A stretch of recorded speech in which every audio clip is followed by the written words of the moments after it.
Schleppt ihr euch die ganze Zeit? Ja Und mit klar. dieser Frage wollen wir uns kurz mal in den Podcast begleiten. Ja, Diesmal in einer ganz besonderen Edition, weil wir nicht ganz, nüchtern sind, wie ihr wahrscheinlich noch bemerken werdet. ich hoffe es doch. Ja, wir haben ein bisschen was getrunken und, gedacht, das wäre vielleicht ganz funny. Ähm, um ganz kurz die Frage von One Piece Freak zu beantworten: Slappt ihr Mhm. euch die ganze Zeit? Ja, Ja, natürlich, selbstverständlich slappen wir uns die ganze Zeit. genau. Ich meine, Man muss auch sagen, Manuel hat's halt verdient, ja, ganz ehrlich. jetzt halt die Schnauze, Alter. Äh, weißt du, das Ding ist halt wir versuchen die ganze Zeit, wir haben so 'n Rivalitätsding, ja? Wir Mhm. versuchen einfach die ganze Zeit irgendwie, zu klären, wer hier das Sagen hat beim Podcast und Wer deswegen den größeren hat, ja, genau. Mhm. eindeutig ich, aber Aaron macht mir das die ganze Zeit Ja, streitig. Ja, halt die Schnauze. ja, kannst gerne in deinen Vorstellungen bleiben. Ich lasse es dir einfach. Ich gönn's dir, Okay, ja? Ich gönn's okay. dir. Du hast es okay. Wir belassen es dabei. Ist okay. Ja. Also, Ist okay, slappen wir ja. uns die ganze Zeit auf jeden Fall. Haben wir Mhm, Spaß dabei? Immer. mhm. Kennst du diese russischen Wettbewerbe? Da gibt's ja direkt Slap-Wettbewerbe, So wo Ohrfeigenwettbewerbe? genau, wo man sich gegenseitig Ja, Ohrfeigen gibt. ja, Mann. Da gibt's doch Ja, Mann. so 'n übelst kranken Typ irgendwie. Ich weiß nicht, ist es der Meister davon, der Weltmeister oder so? So 'n Typ, der slappt einfach die Leute ins Koma. Oder nicht ins Koma, er knockt sie halt legit einfach aus mit 'ner Ohrfeige. Ah, Es gibt das so das es gibt so kranke Videos davon. Der Typ gibt denen einfach 'ne Ohrfeige und die fallen einfach die klappen einfach zusammen. Es ist irgendwie krank. Irgendwie ist es krank, aber auch lustig. Kennst du das Meme mit dem Hähnchen? Wie Mit dem viel Hähnchen. Energie das braucht, um zum, Kochen zu bringen? Der würde das schaffen. Vielleicht, Legit. kannst du's kurz zusammenfassen? Ich glaube, da ging's da drum, dass ein Hühnchen mit Mhm, so einer Geschwindigkeit oder Energie geschlagen werden muss, um zum Kochen gebracht zu werden. mhm. Wurde halt irgendwie ausgerechnet. Ach Ich weiß es so. nicht mehr, weil Ah, Physik so lange her ist, aber ich glaube, ich weiß, was du meinst, ja. genau, der würde es bestimmt schaffen, glaube ich. Also, im Prinzip so, sagen wir, ich weiß jetzt nicht die genauen Zahlen, ne, aber sagen wir 'ne zum Vergleich, 'ne Pizza bräuchte bei 200 Grad 20 Minuten, um fertig zu sein, ja? Stattdessen könnte Mhm, man's auch in einer Minute mit, weiß ich nicht, 700 Grad slappen und, dann wäre die Pizza schneller fertig. genau. So unter dem Motto. Ja, ja, ich weiß, Weil, was du meinst. wie wir alle wissen, Energie geht ja nicht verloren. Das heißt, wenn Richtig. wir 'ne Pizza slappen, dann wird diese Slap-Energie in Wärmeenergie umgewandelt. Gebt mal 'n Like, wenn wir 'n Video davon machen sollen, wie wir 'ne Pizza slappen, bis sie fertig gebacken ist. Ich finde, das ist 'ne super Idee für 'n Video. Das sollten wir machen. Jo. Aber vor allem, wer kennt's auch nicht aus'm Physikunterricht? Die Slap-Energie, die Ja, gute alte klar. Slap-Energie. Welcher Physiklehrer hat das nicht mit seinen Schülern gemacht, Alter, die Slap-Energie, Welcher ne? Lehrer hat das nicht an den Schülern vorgeführt, die Slap-Energie? Echt so, Alter, echt so. Äh, die Slap-Energie. Ganz ehrlich, wenn du die Slap-Energie nicht hattest, dann hattest du keine Kindheit. Dann hattest du vor allem keine Legit. Schule, ja? Eben. Dann Geh hattest dein du Abi noch mal machen, du dann Noob. hattest du keinen guten Lehrer. Alter, ihr seid alle Lappen, wenn ihr die Genauso Slap-Energie nicht hattet im Unterricht. Alter, wenn wenn du wenn nach dir nicht der Schlüsselbund geworfen wurde, dann Boah, weißt du halt nicht, was Schule ist. ich muss ehrlich sagen, nach mir wurde kein Schlüsselbund geworfen. Bei mir war's einmal ganz kurz davor. Ei. Ich meine, ich habe davon gehört, von einigen Schulen sogar in Erfurt, ähm, Ja. dass da dass da die Schlüsselbunde geworfen werden. Da habe ich mir schon gedacht, so: „Damn, das ist das ist ganz schön krass“, ja? Schlüsselbund Ja, werfen, es tut schon weh, ja. wenn der Lehrer trifft, ja? Es Es ist ist vor natürlich allem effektiv. es ist effektiv, ja. Es ist 'ne effektive Drohung. Und da muss ich schon sagen, so, ich war beeindruckt, als mein, Klassenlehrer, ich weiß nicht, in der 7. oder was war das, als wir das erste Mal Bio hatten oder so. Ich weiß es nicht mehr. Wir hatten Bio, ja, und unser Klassenlehrer war, irgendwie ziemlich sauer, weil wir haben mikroskopiert und, wir haben halt irgendwie die ganze Zeit nur Scheiße gemacht und alles dreckig gemacht und haben halt die Mikroskope so überhaupt nicht benutzt, wie Lehrer das gerne haben. Mhm. Und er ist halt richtig wütend geworden, und hat dann halt so rumgeschrien und dann, hat es halt belehrt, ja, dass wir doch so nicht umgehen können mit den Sachen und dass er total wütend ist und dann hat die Pausenglocke geklingelt und wir sind alle raus und ich weiß nicht, das ist mir so im Gedächtnis geblieben. Und dann höre ich halt von anderen Schulen, dass die Lehrer da mit Schlüsselbund werfen und so 'n Scheiß. Da denke ich mir so: „Ja, ich glaube, ich hatte es ganz gut auf meiner Schule." Alter, da muss ich dir auch ein paar Storys erzählen vom Französischunterricht. Ach so, Der ganz war halt kurz, echt bevor du das creepy. machst, Ja. ich möchte noch ganz kurz es hat man jetzt bestimmt schon gehört, ich habe 'n neues Mikrofon, und ich will's nur ganz kurz ansprechen. Ähm, Habe ich grade mit Aaron auch schon besprochen, dass ich in Zukunft vielleicht den Podcast 'n bisschen qualitativer gestalten möchte.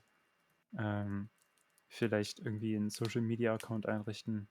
Also, wir halten euch da auf dem Laufenden und, ja, genau. Wollte ich nur ganz kurz Genau. gesagt haben, bevor ich's vergesse. Genau, wenn ihr dabei seid, gerne 'ne Eins in den Chat. 1 in den Chat oder F in den Chat Mhm. oder genau, Oder einfach irgendwas, um Support zu zeigen. Das würde genau. uns 'ne Menge bedeuten. Spendet uns 1.000 €, wir richten 'n Konto ein. Mhm. Das Wenn ihr Geld wollt, geht in äh gemeinnützige Zwecke, Kappa. genau, das Geld geht alles da rein, den Stream zu verbessern. Genau, Beziehungsweise die Podcasts. richtig, Genau, genau. genau. Wenn ihr wollt, könnt ihr einfach könnt ihr gerne auch einfach auf meinen Stream gehen und Wir da akz spenden. Richtig, wir akzeptieren PayPal, Paysafe, alles. Genau. Da müsst ihr aber noch mal kurz Bescheid geben in Chat, weil ich habe die Funktion noch nicht eingerichtet. Richtig, genau. Genau, also, gebt mir gerne Bescheid. Ja, Da könnt ihr natürlich, um Bescheid zu geben, auf mein Instagram gehen und dann 'ne Nachricht schicken. genau. Oder auf den Instagram oder Twitter wahrscheinlich Instagram-Account, den wir dann einrichten für den Podcast. Genau. Oder deinen, Also Instagram-Meme-Account, wo du auch oder erreichbar das bist, gerne oder auch schreiben. na ja, wobei, ich meine, ne, lieber nicht. Da haben wir 3 Admins, die nicht grade Teil dieses Podcasts sind. Lieber nicht. Macht das lieber nicht. Aber ihr Okay. könnt natürlich trotzdem gerne draufgehen. Ja, ja, genau, genau. Sehr gute Okay, Memes. Memes richtig. erster Klasse sind da Memes hochgeladen. erster Klasse, aber nichts für Leute, die schnell sich offended fühlen, sage ich mal. Aber ansonsten nur die feinsten der feinsten Memes. Mhm. Nur die Tier One, Memes exacto mundo. richtig. Perfekte Memes, Mhm. gute Memes, extravagante Memes, seltene Memes, epische Memes. Qualitativ hochwertige Memes. Auch das. Na ja, wobei, ne, qualitativ, ne. Ne, Qualitativ minderwertige, aber sympathische Memes. auch das nicht. Sympathisch trifft da nicht zu, aber gute Memes, gute Memes. Schwarzer Humor auf jeden Fall. Mhm. Und Aaron, du musst jetzt, mal kurz die Leute unterhalten. Ich muss nämlich schon wieder aufs Klo. Bis gleich. Ach ja. Okay, wir warten mal kurz, bis er weg ist. Also, meine lieben Zuschauer, dann lasst mich euch mal von 'ner Story erzählen.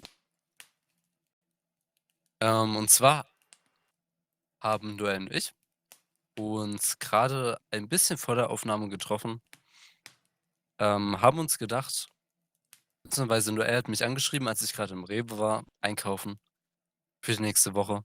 Natürlich komplett gesund, ja, so wie man mich kennt.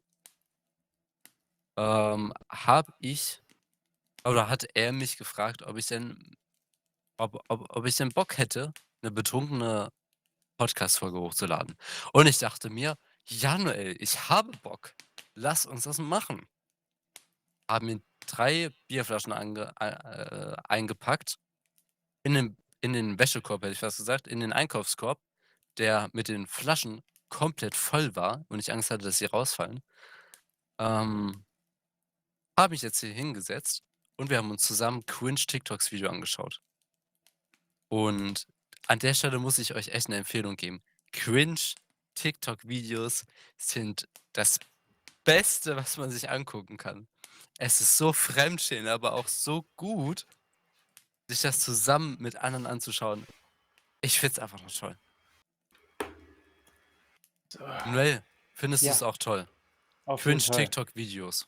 Oh mein Gott, nee, doch nicht. Alter, Es tut einfach weh. es tut so weh, aber es ist auch Es gut. ist ich meine, die Videos, die wir also, ich meine, ich gehe mal davon aus, dass du gerade erzählt hast, dass wir uns Ja, also, vor der Aufnahme direkt, Cringe-TikToks angeguckt haben. mhm. Fuck, Alter, es tut einfach weh. Es tut wirklich einfach weh. Es ist halt so, äh, ich gucke mir wir haben uns beide gerade die Videos angeguckt und mir hat's einfach nach jedem zweiten TikTok die Sprache verschlagen. So, ich habe mir gedacht: Ja, „Wie kommen die Leute darauf,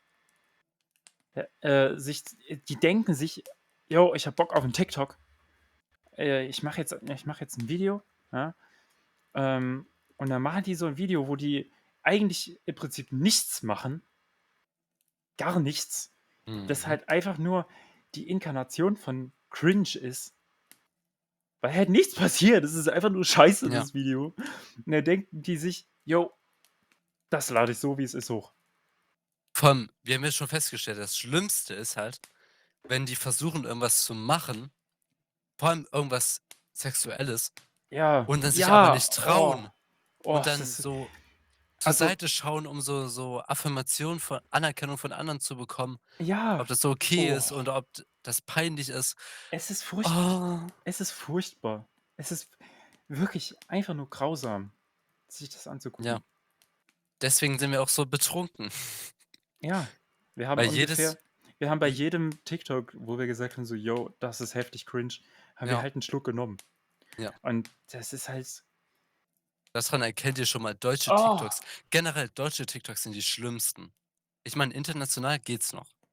Ja, ja, das ist noch okay, aber ja, deutsche TikToks sind so schlimm. es ist wirklich also wirklich, es ist nicht okay.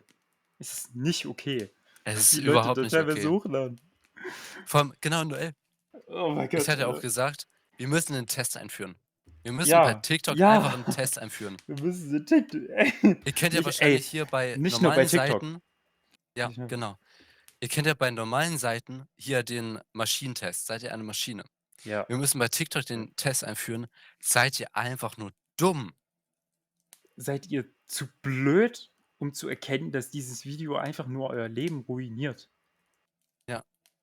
Das ist Seid ihr zu blöd, hm, um zu erkennen, dass auf dieses Video nix Positives passieren wird?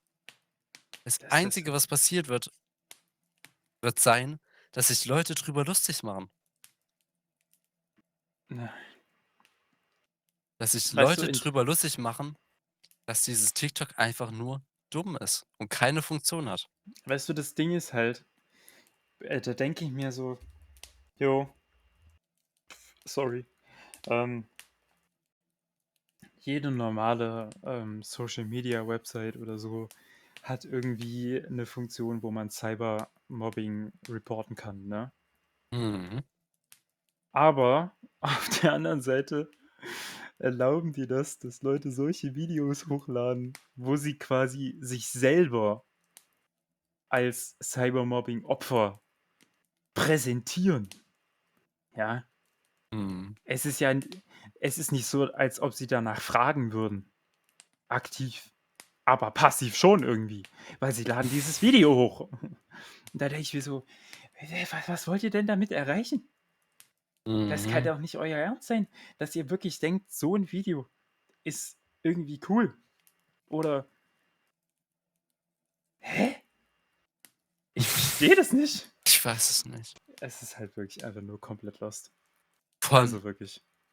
Okay, ich finde, 2 der schlimmsten Videos sind halt einmal Personen so, die TikTok für Tinder nutzen, Ja, wo dann so steht: „Ich suche eine Freundin“ und dann so ja, so so ja, Strobolicht im Hintergrund. ja. Alter, Oh Mann, das ist irgendwie cringe. Das ist so cringe. ist auch so traurig. Ja, es ist My traurig. guy, tu dir Es ist das doch nicht an. ich es Die es einzigen Frauen, die da drauf eingehen, ja, Noel, ja.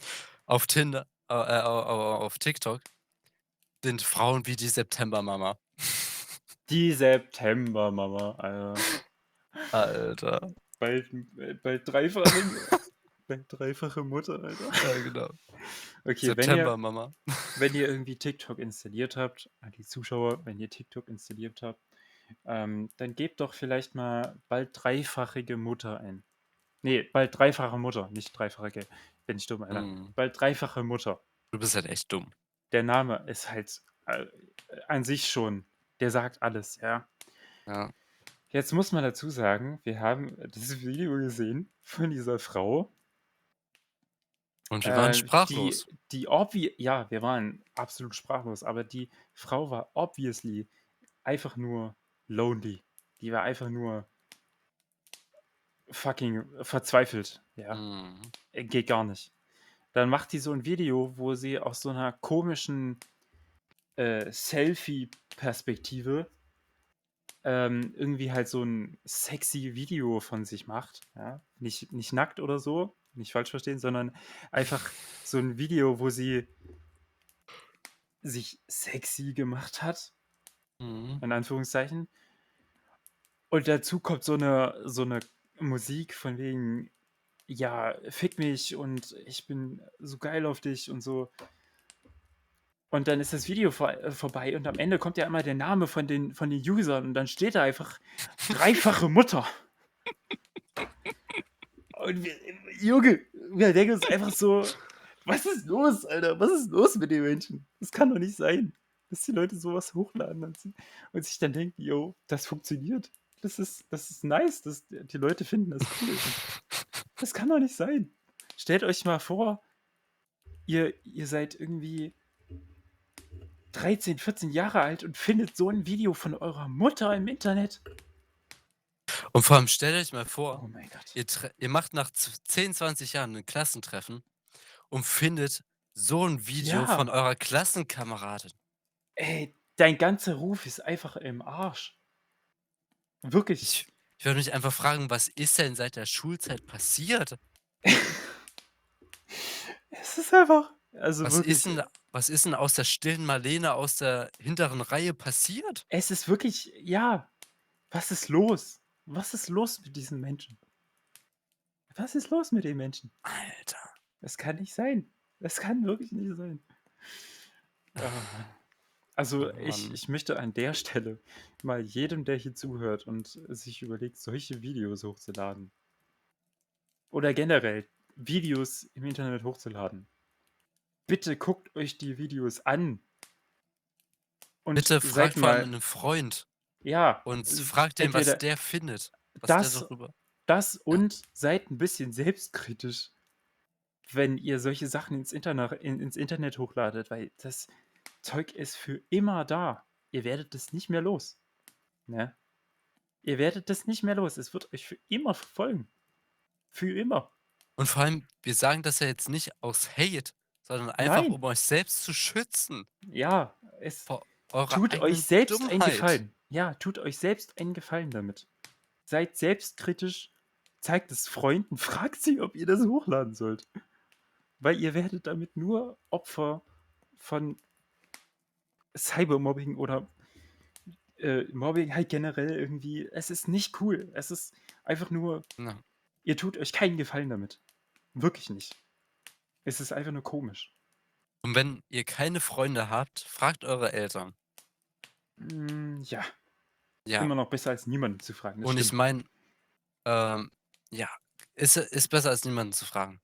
Ja. Und ich meine, wenn ihr das Video nicht euren Eltern zeigen können wollt, dann wäre das schon mal so 'n kleiner Identifikator, dass man das auch nicht anderen Leuten, fremden Leuten aufm Internet zeigen sollte. Richtig.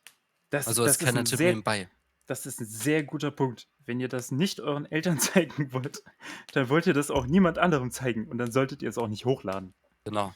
Wenn ihr nicht euren Uh. Eltern zeigen wollt, wie ihr euren Booty shakt in die Das Kamera das, zu sexy Musik, dann ist das 'n Zeichen, dass ihr das fremden Leuten auch nicht zeigen wollt. richtig. Oh Und Mann. noch besser, wenn ihr das versucht, was ich grade erzählt habe, und das euch aber zu peinlich ist und ihr deswegen abbricht und darüber so peinlich lacht, dann ist es auch 'n Zeichen, dass man das nicht hochladen sollte. Auch das, ja. Also wirklich, bitte Leute, seid vorsichtig, was ihr ins Internet ladet. Ihr werdet's nicht Ja. mehr los. Bitte seid Also vorsichtig, was ihr im Internet lasst und von euch verbleibt. ja. Oh Ja, Mann. deswegen macht den „Bin ich dumm“-Test. Richtig. Ähm, und ansonsten, wenn ihr sehen wollt, was richtig dumm ist, guckt auf meiner Schaut uns. Meme-Seite vorbei. Hashtag, nee, nicht Hashtag, bin ich dumm? Ja, ich bin dumm. Nein, Ja, ich bin betrunken. natürlich. Ähm, Nein, beides. Osama im Keine ja, Sorge. halt die Fresse jetzt. Osama im Pyjama für geile Memes, gönnt euch. Ja. Ja, Oder @hachisan auf Instagram oder Twitch für geile Momente. geile Streams.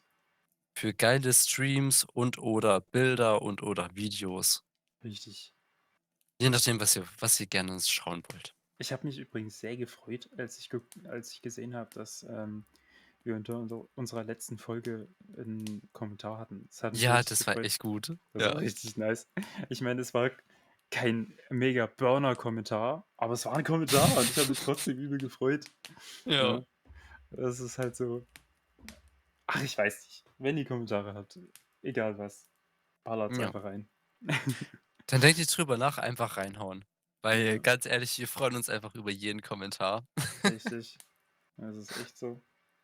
Und jetzt, gerade jetzt, wo wir ähm, daran so ein bisschen arbeiten wollen, unseren Podcast qualitativer zu machen, ähm, sagt uns doch bitte, bitte, bitte, bitte, was wir verbessern können oder was wir Ja, anders machen könnten.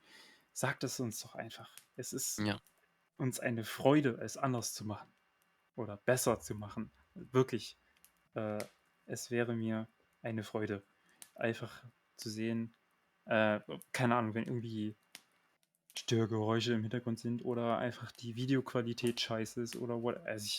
Sie ist nicht, sie ist nicht krank, das weiß ich, aber ich weiß halt auch nicht, wie es besser geht.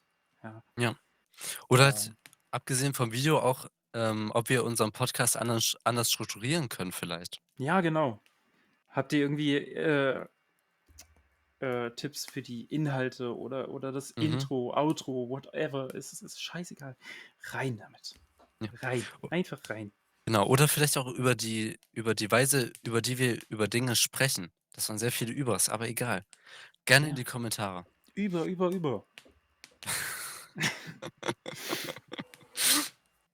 Nice. Ah, nice, nice.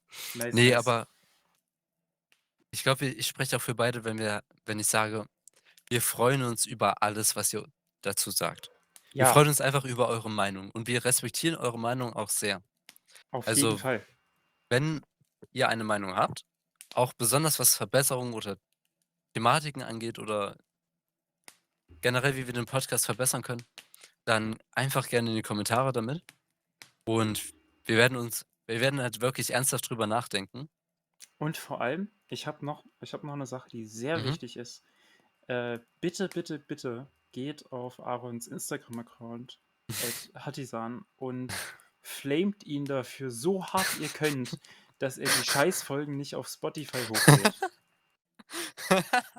Bitte ma bitte macht es. Seid irgendwie Äh. low-key freundlich, aber flamet ihn trotzdem. Nein, Oh, scheiße. ich möchte einfach nur, äh, wir wollen ja, dass ihr so viele Leute wie möglich sich das anhören und uns Feedback geben. Und äh, wir wollen natürlich auch, dass unser Podcast auf Spotify für euch erreichbar ist. Deswegen, ja, möchten wir natürlich. Wir arbeiten dran. Es ist Mhm.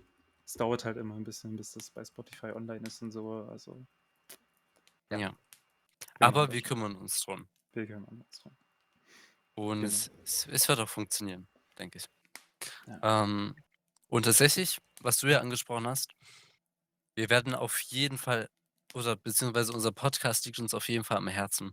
ja, Deswegen wollen wir auch wirklich Energie reinstecken, ihn zu verbessern. ja. Und ich meine, ihr kennt das bestimmt auch, dass ihr irgendeine Sache habt, für die einfach mega brennt und richtig viel Energie reinsteckt. Und für uns ist das auf jeden Fall unser Podcast, Ja, unter anderem. genau. Wir haben ja jetzt auch, da haben wir übrigens in der letzten Folge angeteasert, dass wir darüber sprechen wollen. Deswegen machen wir das jetzt auch. Ähm, ich nenne es mal Motivationsgruppe.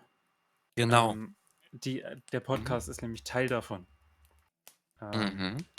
Aaron, es ist eigentlich dein Projekt, deswegen würde ich dir das mal überlassen, dass du das mal kurz erklärst, wenn du willst. Okay, ich versuche mal mein Bestes, das Ja, kurz zu erklären. ganz Also, kurz nur, damit wir ich hatte vor Bescheid einiger wissen. Zeit die Idee, dass man oder die Idee kam aus dem Grund, dass, ich ja mich sehr oft und viel mit mich selber beschäftige und wie ich mich selber verbessern kann als Person und wie ich quasi die beste Version von mir selber werden kann. Und mir kam die Idee daraus, dass, ich dir auch die Erkenntnis gemacht habe, dass man sich mit seiner eigenen Willenskraft zwar am Anfang motivieren kann, aber nach einigen Monaten, dass diese, ja, sehr schnell nachlässt, und die Eigenmotivation wirklich schwerer und schwerer fällt.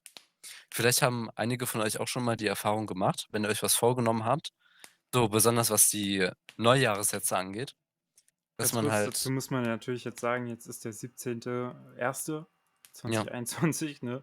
Da haben wir alle noch irgendwie so Neujahrsvorsätze und ganz mhm, häufig gehen die ja dann einfach verloren, ne? Man sagt so: „Jo, ich nehme mir dieses Jahr vor, ich mache, keine Ahnung, mehr Sport oder whatever.“ Deswegen, und ganz häufig gehen diese Vorsätze dann einfach verloren und man denkt halt überhaupt nicht mehr dran, denkt sich so: „Scheiß drauf, ist halt egal“, ne? Aber ja, genau, genau, dafür ist halt jetzt das da, was Aaron jetzt erklärt. genau. Also, ich für mich persönlich habe halt so welche Vorsätze eigentlich das ganze Jahr über, aber, es gibt halt auch eine Menge Personen, die, ja, eher mehr im Moment leben, oder halt nicht so versteift sind darauf, sich zu verbessern, was ich was jetzt auch überhaupt nicht negativ gemeint ist. Aber genau, also ich finde halt persönlich, ich bin auch vielleicht ein bisschen zu sehr versteift darauf, mich zu verbessern, aber das ist ein anderes Thema für einen anderen Podcast, glaube ich. Auf jeden Fall, hat sich aus dem Wunsch ergeben, die Neujahrsvorsätze auch wirklich zu verfolgen und das ganze Jahr über zu verfolgen und die nicht im im Trubel des Alltags verlieren zu lassen, oder verloren gehen zu lassen, hat sich der Wunsch für mich, herausgestellt, eine Gruppe zu schließen.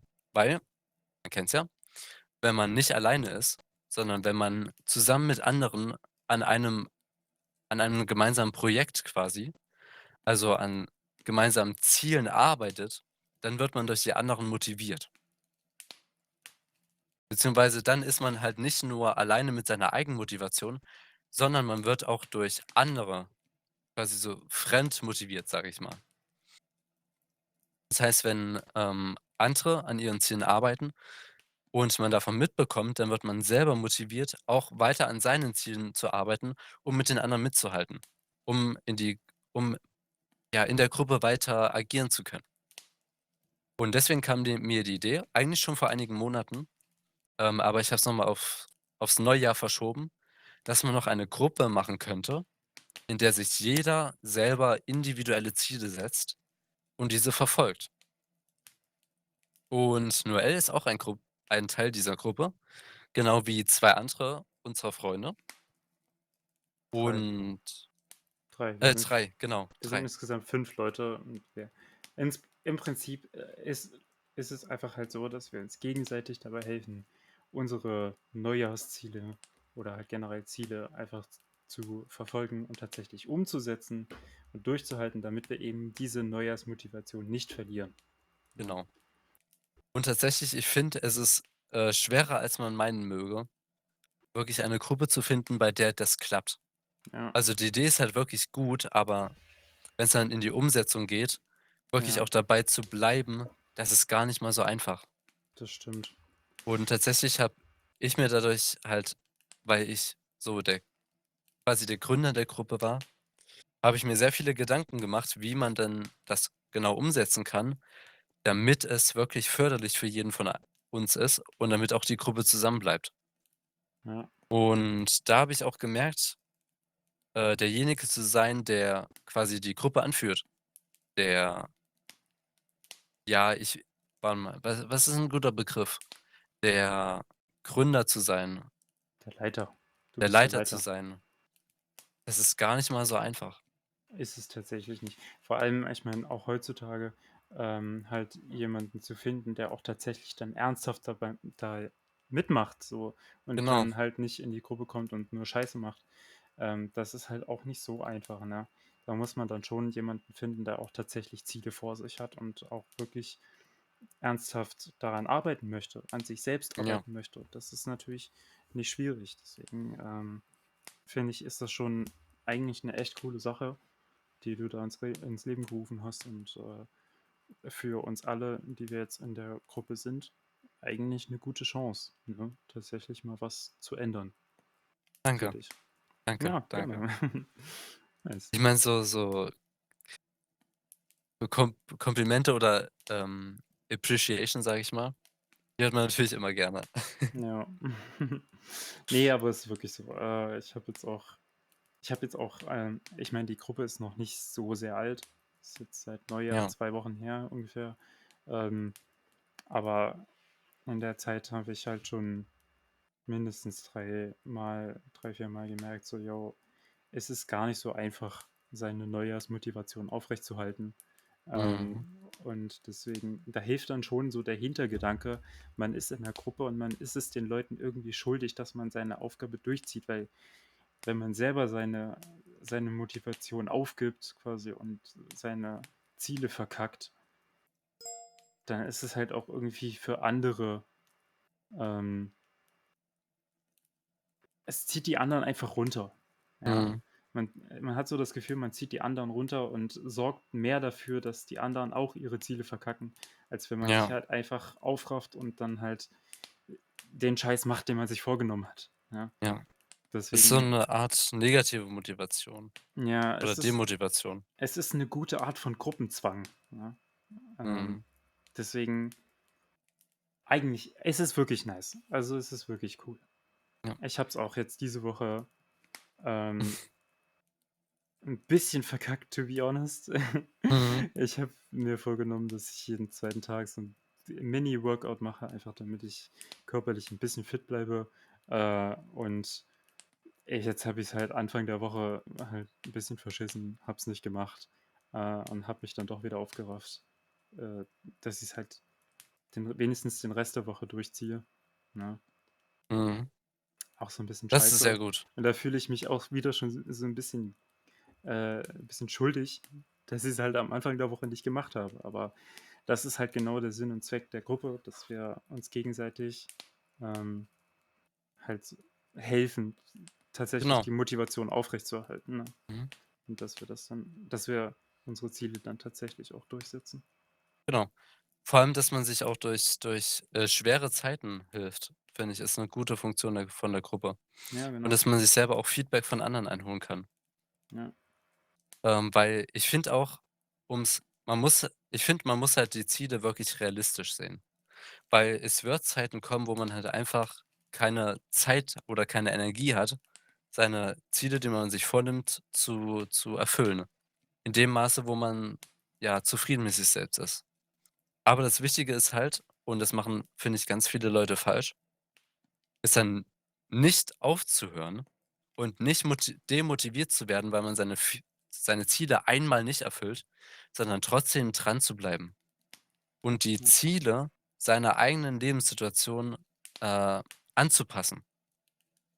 Weil nur dann sind die Ziele ja für einen bedeutend. Nur dann bringen die auch einen weiter. Können die einen weiterbringen. Weil wenn man sich halt viel zu hohe Erwartungen an sich selbst setzt, dann bringt es einem natürlich nichts. ja, Und wenn man das sich stimmt. Ziele setzt, die man in seiner Lebenssituation für die man gar keine Energie oder gar keine Zeit hat, dann bringt das einem nix. Auch wenn natürlich, die Vorstellung davon, diese Ziele zu erreichen, schön ist für einen. Aber Ja. manchmal geht das halt nicht. Und Ich deswegen bin sollte man sich realistische Ziele setzen. ja, ich bin da selber so ein Typ. Ich setze mir gerne Ziele, absolut, aber, Mhm. die Ziele, die ich mir halt bisher immer gesetzt habe, waren viel zu groß, ne? Das waren dann halt immer so, ich sage mal, in Anführungsstrichen ganze Sachen, ja, wo ich mir halt denke so: „Jo, ich lerne jetzt Programmieren“, ja, Ja, oder ich lerne jetzt, äh, 'ne Sprache, so als Ganzes halt, ja. Das ist ein ganzes Themengebiet, das halt an sich viel zu groß ist. Du kannst dieses Ziel nicht in absehbarer Zeit erreichen. ja. Und Höchstens deswegen in Jahren. genau, da musst du viel, viel Zeit reinstecken, um es wirklich zu erreichen. Und deswegen verliert man halt schneller auch die Motivation, weil man keine Fortschritte macht im Sinne von, Genau. man hat kleine Ziele, wo man sich sagen kann, so, ich habe das heute gelernt, ja. Ich habe heute zum Beispiel, wenn du eine Sprache lernen willst, ich habe Personalpronomen gelernt. Ich kann die jetzt anwenden, ja. Du hast solche Mhm. Ziele nicht, weil du dir halt viel zu große Ziele setzt und denkst dir so, yo, ist zwar nice, ich möchte das lernen, aber du lernst halt nichts dazu, weil du hast nie irgendwas, wo du sagen kannst, so: „Jo, kann ich abhaken, habe ich gemacht.“ Ja, Du hast keine Erfolgserlebnisse, gar genau. nicht, Mhm. ja? Und das ist halt das Problem. Das habe ich selber dieses Problem. Ich sage mir jedes Mal wieder, ich will das und das lernen, aber ich mache mir nicht die Zwischenziele dafür, ja? Und Mhm. das ist halt das Problem. Ich habe keine Zwischenziele, ich habe keine Erfolgserlebnisse und dadurch habe ich halt auch dann das Problem, dass ich meine Motivation verliere, ja? Und das ist halt total dumm. Dadurch komme ich halt nicht ans Ziel und gebe immer die Sachen auf, die ich anfange. Ja. Ich finde auch so die Sache, die du gerade ansprichst, dass man sich selber passende und angemessene Ziele setzen soll, ist eine sehr wichtige Sache. Ja, Man kann es vielleicht vergleichen mit einem Computerspiel oder ich vergleiche es gerne mit einem Computerspiel. Wenn du in 'nen RPG gehst, gehst ja nicht sofort für die Endquest, besiege den Dämonenkönig, echt so. Besiege nicht gleich Beelzebub. den Anfang den es Du ist gehst wie nicht bei für die Skyrim. 100er Quest, sondern du gehst erst mal für die Level 1 Quest, weil du bist Level 1. Richtig, Deswegen suchst du erst mal Kartoffeln. Und wenn du die Kartoffeln gefunden hast, dann lernst du erst mal, wie du Kartoffelbrei machst. richtig. Und Du du gehst machst nicht erst mal für die Quest, um den Zerstörer der Welten zu machen, Du weil du suchst musst dir erst mal Kartoffelbrei Sidequests. lernen. Du suchst dir Sidequests und machst die fertig, kassierst Loot, kassierst Level und dann irgendwann, wenn du Soweit genügend bist Erfahrung hast und genügend genau, Loot, dann gehst du zum Endboss und machst ihn fertig. Aber nicht vorher. genau. Weil wenn du vorher dahin gehst, dann wirst du ohne Probleme in der ersten Sekunde sterben. So Ja, ist es einfach. Und du bist in der Metapher du stehst für die Motivation. Wenn du dir gleich den Endboss schnappst, wird deine Motivation sofort sterben. Spätestens nach dem ersten Monat. ja, Aber wenn du dir halt wirklich die kleinen Ziele setzt, wenn du dir erst mal dir Kartoffeln suchst und den Bauern gibst, wenn du erst mal den Dieb in der Marktstraße schnappst, dann kannst du irgendwann zum Boss kommen. Das Problem ist halt nur, dass du musst quasi den Mut haben, dir kleine Ziele zu setzen, die sich immer und immer weiter erhöhen werden, bis du schlussendlich zu dem Punkt kommst nach vielleicht Monaten oder vielleicht Jahren, den du dir halt wirklich erträumt hast. ja. Du musst quasi den Mut haben, durchzuhalten, um am Ende den Erfolg, den Bonus oder deinen rechtmäßigen Gewinn zu bekommen. Aber viele Leute denken halt, dass sie diesen Gewinn, den sie nach Jahren bekommen, nach Monaten bekommen. Und strengen sich dann zwar am Anfang so stark an, aber werden dann demotiviert, weil sie nicht die Erfolge bekommen, die sie gerne haben wollen und hören dann einfach auf, das Game zu spielen Richtig. mit Level 10 oder 20. Ja, also die Moral aus der Geschichte ist einfach, setzt euch kleinere Ziele, die ihr auch tatsächlich erreichen könnt. Und im Endeffekt kommt dann, also wenn ihr euch kleinere Ziele steckt und immer weiter euch hochhangelt, kommt ihr dann im Endeffekt auch zum Endziel.